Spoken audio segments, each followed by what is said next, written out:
In this installment, we're going to be going over Week 3 NFL DFS slate on Draftkings. Let's get into it.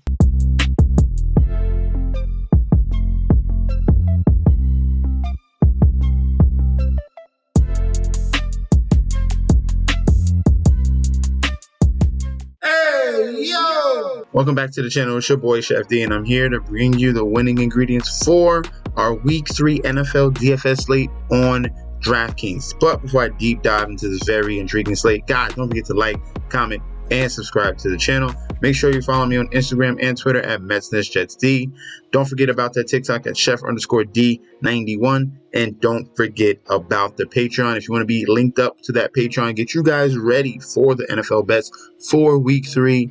Get to that link provided down below. It is time to get into the nitty gritty, and we're going to start off for Week 3 at the quarterback position. This is going to be the head of our whole entire table here, and then we're going to work down from here. We're going to connect guys that should be in plus matchups for this particular Week 3. We're going to start all the way at the top here. And we're going to start off with Patrick Mahomes. Now, Patrick Mahomes is very hard to pair with, but he's just been super consistent. And not a lot of QBs here have just been averaging 20 fantasy points. Right now, this season, Patrick Mahomes is averaging over 20 fantasy points. And now he gets to go up against the Chicago Bears at home. The Chicago Bears have been absolutely putrid on both sides of the ball with a ton of injuries, especially to the injury of their secondary and Eddie Jackson. That's going to be huge here. But Patrick Mahomes is going to have a great day at home going up against these Chicago Bears here. So at 8,300, if you want to pay up, a lot of people are going to be on certain stacks like the Minnesota and Los Angeles Chargers game. That's just one of the main stacks that's going to soak up all the ownership here in your GPPs or tournaments that you're going to be focused on. So Patrick Mahomes, gearing off to him, just getting guaranteed points between him, and we're probably going to stack it with Travis Kelce, then that's going to be very good to go towards and set yourself apart from that particular game where all the focus is on. So Patrick Mahomes, do not forget him all the way at the top. He's there for a reason. Hey, guys, use him. All right, next guy we're going to be talking about, we're going to talk about that game where all the usage is, but we can be a little bit creative when we go towards this particular game in the Los Angeles Chargers and Minnesota Vikings. So both of these quarterbacks here are going to be viable. You got Justin Herbert at 7,500. And you have Kirk Cousins at 6,900. Now, the focus of majority of lineups are probably going to be geared to Kirk Cousins in this game because he is the cheaper option, okay? He's the guy that costs a little bit less and probably, hey, he just threw for 364 yards. He just had 32 fantasy points. Everyone's going to be gearing towards him, okay? So Kirk Cousins, 6,900. If you want to be a little bit contrarian, of course, Kirk Cousins should have an absolutely great game. If you want to go to that, then we can pair him with some other guys. All right. But if you want to be a little bit contrarian here in that lineup build, you can go with Justin Herbert, who's a little bit more expensive, where a lot of people want to save more money, and Justin Herbert can put up just as gaudy numbers as Kirk Cousins can. Okay. So both of these guys are going to be viable, and will help you build these type of lineups as we go along in this video. So I like Kirk Cousins and Justin Herbert in this particular game because the over-under is at 54. This is the number one high-scoring game this week for Week 3, okay? The next guy we're going to be going towards will be Lamar Jackson at the top here against the Indianapolis Colts. Now, the Indianapolis Colts have been putrid against opposing quarterbacks so far this year in the first two games, 30th ranked and 30th in the red zone, giving up 504 passing yards to quarterbacks, 3 touchdowns. All right, that is absolutely asinine. You get Lamar Jackson in this Todd Monken offense. Things are gelling even without Odell Beckham. They still have a ton of weapons to come up and attack this very young secondary here in the Indianapolis Colts. It does not spell well for the Colts in this game on the road in Baltimore, right? So 7,700. Love Lamar Jackson. He's going to be flying under the radar, and he has elite upside for Week 3, okay? And then our punt QB that we do want to go with in week 3. This is going to be super, super contrarian. Not a lot of people are going to go there, but it makes a lot of sense, all right? With the injury of Bryce Young, now steps in a veteran. And what coordinators are going to look at here, they're not going to shy away. They're going to open up the playbook. Andy Dalton's going to be gung-ho in this game, and this opportunity, obviously, to showcase his talents, that he still has it. And, hey, maybe you want to sit right there. They're not going to do that, but, hey, he's going to take full advantage of this opportunity. And, hey, maybe they sit him for a week longer to help heal that ankle of Bryce Young. You want Bryce Young back 100% healthy, and he gets an opportunity to see how to run this offense from a veteran perspective. So Andy Dalton at 4,900, he's in a great position here going up against the Seattle Seahawks. I don't know what happened to the defense, but they have struggled in the first 2 games. They're right behind the Colts in 29th rank and 29th rank in the red zone, giving up 490 yards and 3 TDs. So now you got a veteran here, Andy Dalton, a gunslinger. He's going to get the ball to his veterans in this offense for the Carolina Panthers. I expect a more heralded effort from this Carolina Panthers offense. Definitely is going to be opposite of what we saw in that game against the New Orleans Saints. Let's move on to the running backs. For the running back position, we're going to start off at the top here. We're looking at Tony Pollard at $8,000. All right, do not forget about this man here. There's a select few running backs here so far in the beginning of the season that have been really showcasing full allotment of touches here. Tony Pollard is one. Austin Eckler is another. Christian McCaffrey is another. Bijan Robinson has been showing his dual threat ability as well. So we got to take full advantage of these guys.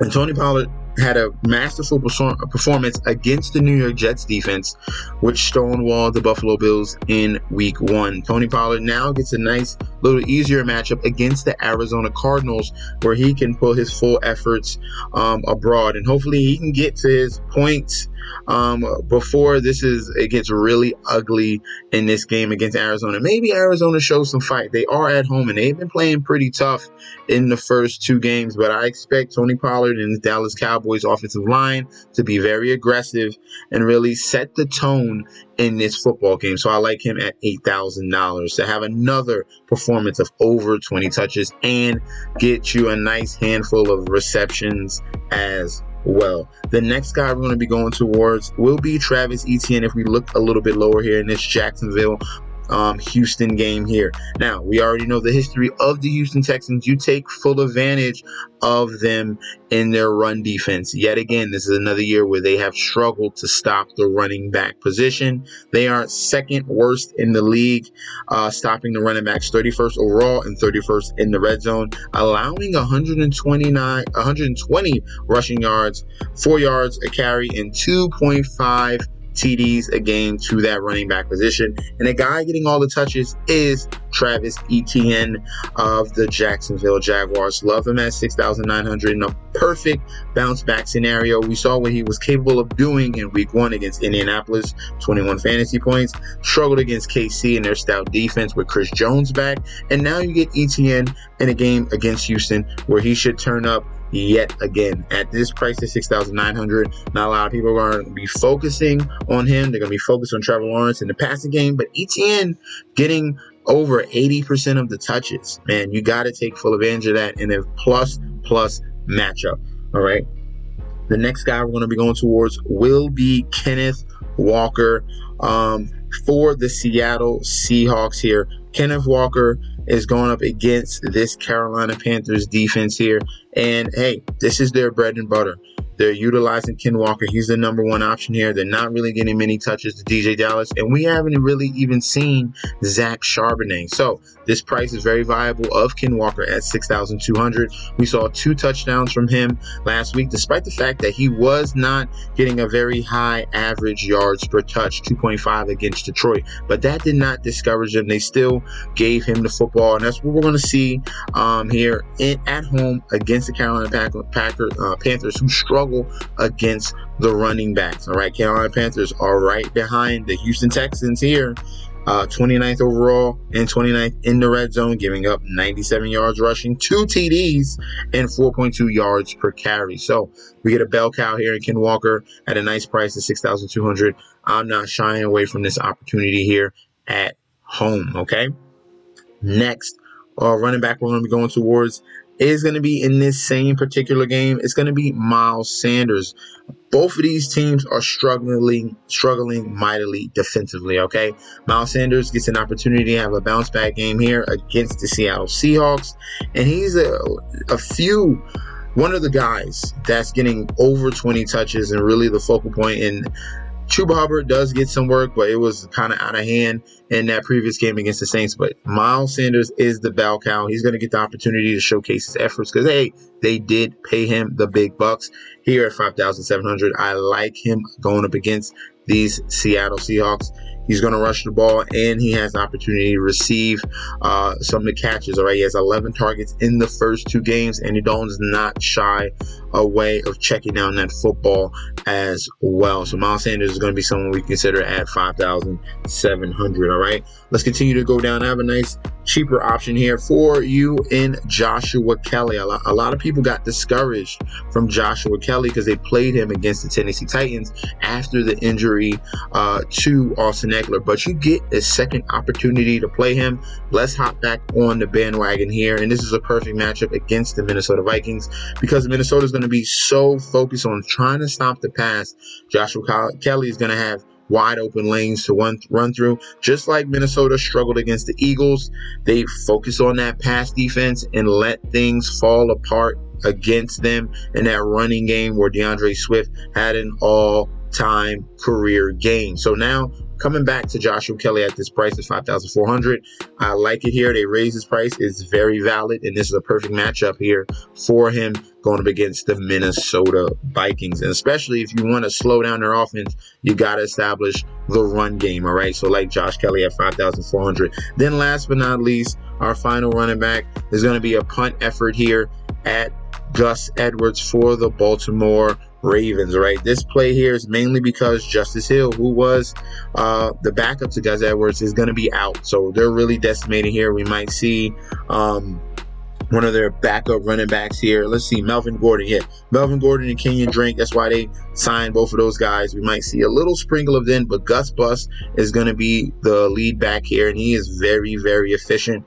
He averages over 5 yards a carry in his whole entire career. So now he's going to get the bulk of the work here. He's not really a receiving back. He's going to be rushing the football at a high clip in a game that can pretty much be a blowout. I like Gus Edwards to close things out. And he's going to be one of our favorite plays to get a touchdown this week as well. So love Gus Edwards in this game going up against the Indianapolis Colts, which on both sides, D-line, secondary, everything has been putrid this season for those Colts. Let's go on to the wide receiver position. Next up, we have the wide receiver position, and this is going to be key here. This is where we stack, okay? We already have our quarterbacks that we like and want to be established on, and now we're going to pair them with their favorite wide receivers, either 1 or 2 options, okay, and then have a bring back. Those are going to be the key ingredients there for your tournament lineups, and it's very, very essential to have correlation in all of your lineups. So for Justin Herbert in this game here, the highest total, 54 points, Chargers versus the Vikings. Looking at that Charger side, first you have Keenan Allen at 7,600 here.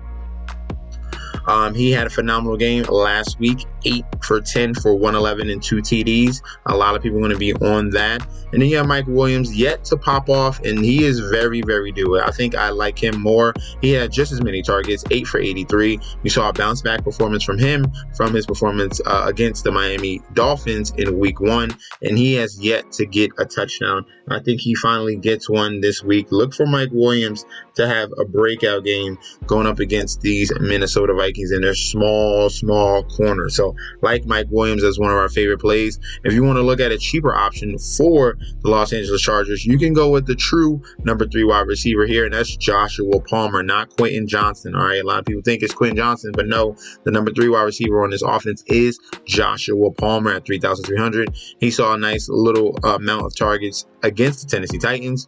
With 5, he just needs to get an end zone, and he will pay off that $3,300 price. All All right. If we're looking at the Minnesota side, all right, if you want to stack up Kirk Cousins, then you have Justin Jefferson here at 9,300. Obviously, this man is just a clear-cut number one week in and week out. This is the Cooper Cup. Okay, he's yet to score a touchdown, which is a shocker. I imagine he gets in the end zone this week.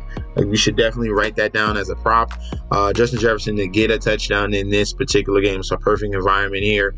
We thought it would happen in the first 2 weeks, but it's yet to happen. So you're going to go back to the well and hop on that prop there for Justin Jefferson to get in the end zone. He has 25 targets in the first 2 weeks. He's getting absolutely fed. All right. Jordan Addison is another guy we can consider at 5,500. He's been getting bailed out with the touchdowns in the first 2 weeks. Maybe he gets a whole bunch of targets and receptions in this one and gets the yards, but doesn't get in the end zone. We'll see if that pays off. But he's definitely someone that they went very aggressive for and drafted. And he's a perfect fit in this offense to replace Adam Thielen. All right. So Jordan Addison here, they've been sharing snaps between Addison and KJ Osborne. It's pretty even between these two. The only thing is that he's been Addison has been in the end zone and Osborne has not. All right. So you get consistency from Osborne as well. 6 targets in each game, 34 yards. Got an end zone in week 2. Didn't get an end zone in week 1. So he can definitely have just as much of upside in this game against the Chargers with all the focus on those other 2 wide receivers. So I like KJ Osborne if you want a cheaper option. Get away from the chalky plays, and KJ Osborne in a Minnesota Vikings stack with Justin Jefferson can be very, very profitable. All right. Some of the other games we will be stacking up. Let's go over and pair things with Lamar Jackson and Baltimore going up against the Indianapolis Colts here in this environment. And we have Baltimore right here. We got Zay Flowers, Odell Beckham is out, and we have Rashad Bateman and Nelson Aguilar. Right now, Zay Flowers at 5,400. He's been an absolute stud, even with Mark Andrews in the helm now, playing and healthy. Zay Flowers at 5,400 can definitely be someone we can go towards in this game. All right. If you want to go with a secondary option, Rashad Bateman, he's getting limited snaps here, but maybe they ramp up things with the injury to Odell Beckham here. Bateman might get a little bit more work here. All right. He's been fine in the allotment of work he's been getting, and now they might turn it up just a little bit. I wouldn't be surprised if Bateman has a big game against this secondary here with the injury to Odell at 4,600. You can consider him. And if we're going really, really deep here, 3,200, you can set yourself apart. Nelson Aguilar as a third or fourth wide receiver here can definitely show up. He did very well against Cincinnati. Definitely a surprise. 5 catches, 6 targets, 63 yards, and 1 TD, and very, very limited work. So the connection here, Lamar Jackson is looking very, very comfortable in this offense with this new weapon core that he has for the Baltimore Ravens. All these guys can be viable if you want to go with the Baltimore stack. All right. And hey, if you have a Baltimore stack, you bring it back with Pittman there, and you have a flex play, you can throw Nelson Aguilar down there at the bottom. You can throw Rashad Bateman in there. You kind of want like a 2 and then bring back a 1. Okay, you want to have correlation in your game stacks. Okay. Next game we're going to be focusing on will be with Andy Dalton. I told you that I did like him in this game, and he does have an opportunity to turn things up and showcase his efforts.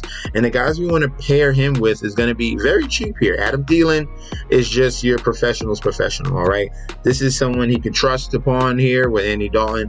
Everyone else has been a little bit shaky. Adam Thielen, I do trust in this offense. He can be a guy to get cheap receptions. You just need him to get in the end zone. I wouldn't expect him to go for a lot of yards, but he's going to be a guy that runs sharp routes and definitely be able to come down with the football on a consistent basis. That's why I like him at 3,900. If we're looking at another option in the wide receiving core, it's going to be the deep guy in DJ Shark. All right, he has the ability, he has the background to have over 1,000 yards and get you a nice allotment of touchdowns as well.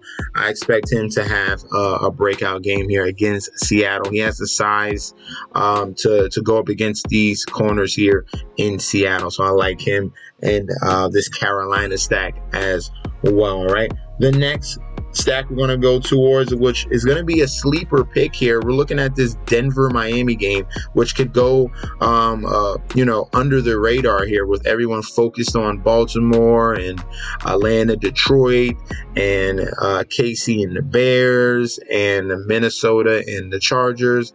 You're forgetting that we got Tua going up against Russell Wilson here, and I'm looking at the Denver side of things, and I like Jerry Jeudy, Courtland Sutton, and Brandon Johnson. Okay, so you can flip a coin between Mims and Brandon Johnson if you want to have a punt play at 3,900 and 3,300, but both of these guys are getting work. The guy that's going to get the majority of the snaps is going to be Brandon Johnson. Okay, despite the fact Sean Payton drafted Marvin Mims, he has not been getting a lot of snaps so far. He's going to have to earn his way, but he was very, very effective in the limited amount of work he did. He's super, super explosive. That's why he had these 2 big, long catches here and got in the end zone, got you 23 points, chipped in with rushes, and sat his butt down. So that was a rare occurrence, but definitely something to look forward to in Marvin Mims, probably in that second half of the season. All right, so Jerry Jeudy and Courtland Sutton, we're going to be hopefully Jerry Jeudy finally back.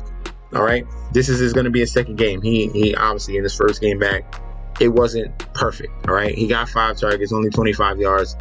Things are going to get ramped up for him in this second game. I expect him to have a bounce back effort. They're going to need him if they're going to have a chance to keep up with the Miami Dolphins. So the sneaky stack here is going to be the Denver Broncos.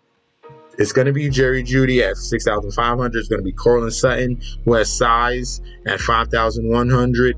He's been consistent getting double-digit fantasy points. Hopefully he can do that yet again. And if you want to have a punt play, you are choosing between Marvin Mims and Brandon Johnson. Let's move on to the tight end plays. Now on to our most dreaded position here, and that's the tight ends. The tight ends have not been showing up so far this year in the first 2 weeks, but we do get a healthy Kelsey back in this opportunity here for the Kansas City Chiefs and Patrick Mahomes. If we're going to go with Patrick Mahomes, we're going to pair him with Travis Kelce. We do not want to miss up on a blow-up spot. He was 4 of 9 for 26 and did get in the end zone. Let's hop back on that. Well, this is a very expensive price, but we understand what Travis Kelce can do, and this is a cupcake matchup against those Chicago Bears. All right, next tight end we're going to be looking towards will be Evan Ingram here, going up against the Houston Texans. All right, Houston Texans struggle up the middle, so that's stopping the run and stopping tight ends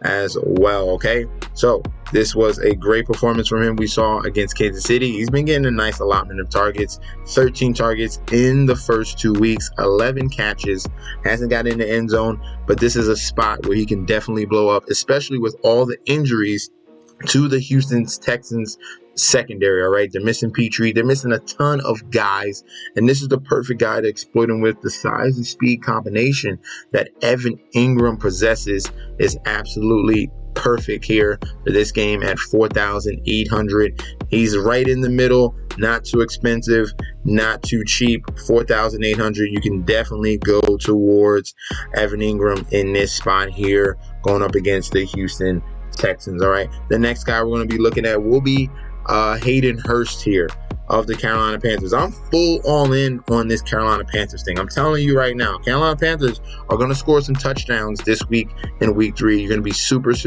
surprised here, but this is a safety blanket. This is their second most trusted wide receiver. You got Adam Thielen, and then the next trusted guy there, they're going to get Hayden Hurst a little bit more involved. All right, he was involved in week 1. You saw a little bit of downturn. It was just embarrassing what we saw in week 2. But like I said, gunslinger Andy Dalton, he loves his tight end connection, and Hayden Hurst is going to be the guy here at 3,800 that I do like in this game. All right.